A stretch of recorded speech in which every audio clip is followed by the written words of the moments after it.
Hello, my viewers, and welcome to another video. Today I will talk about the sci-fi horror film Alien. Alien was directed by Ridley Scott and released in 1979. The film would later be released in 2003 as a director's cut. Personally, I like both versions, and in this video, I'll tell you why. For the sake of getting this video on time, I'm just going to do a quick summary.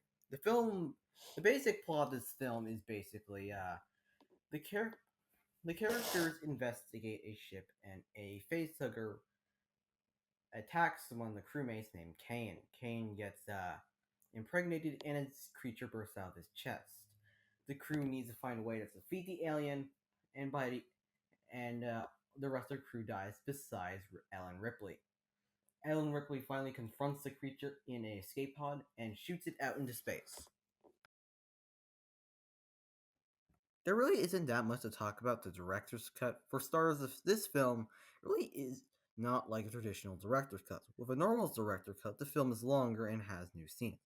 But in this movie, it's actually shorter and gets rid of some scenes for new scenes, for a more streamlined story. Usually with a director's cut, it's better. But in my opinion, I prefer the theatrical cut. The theatrical cut is a lot more well connected and is simply the superior version of the film.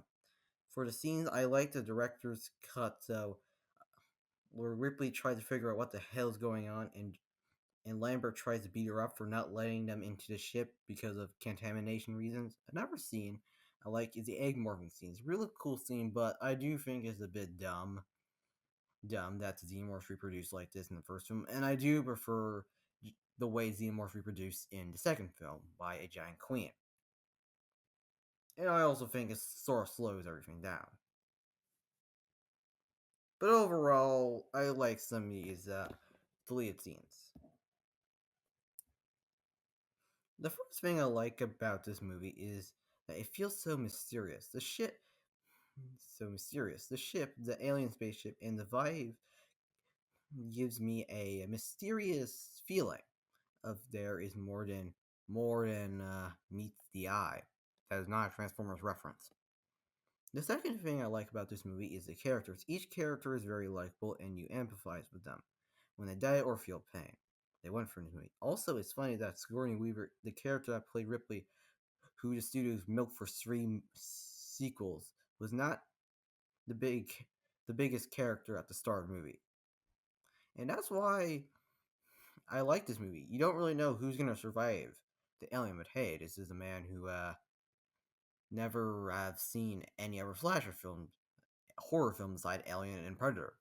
Speaking of aliens, so the Alien, aka the main reason anybody likes this film, and why it's so popular to have 7 movies, 2 crossover movies, which are not canon, and 1 TV show, and a bunch of comics. In my opinion, I'm sick of seeing aliens as very intelligent beings who are superior to humans' intelligence, unless they're my boys, Yautjas, and aliens from Independence Day. I prefer aliens or animalistic aliens that act like animals because it feels more likely and more entertaining to see them like that.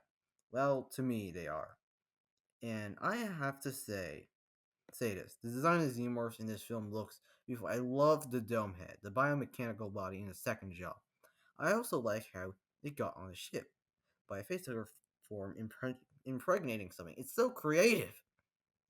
Then bursts out of host chest, which is also very creative. I also want to say something about the xenomorph. I don't think xenomorphs are actually evil. Throughout the movie, we see the xenomorph acting like an animal and only kills humans when humans get into his territory, which is the entire ship. Like the scene where Dallas goes into the vents and the xenomorph could have seen Dallas at the ship because he was holding a flamethrower, or when Parker Lambert enters mechanical room, or whatever this room is called.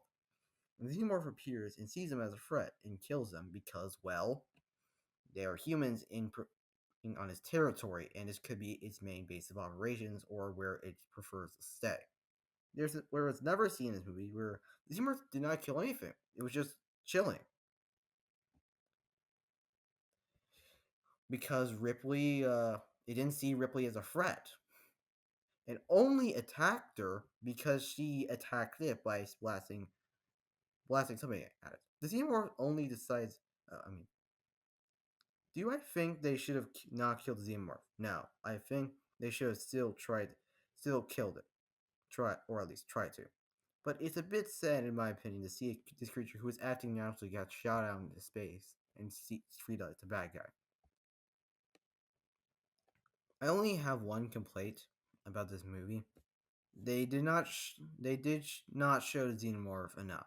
Well, yes, I know the suit was very fragile, but still, I wish I got to see the xenomorph a little bit more.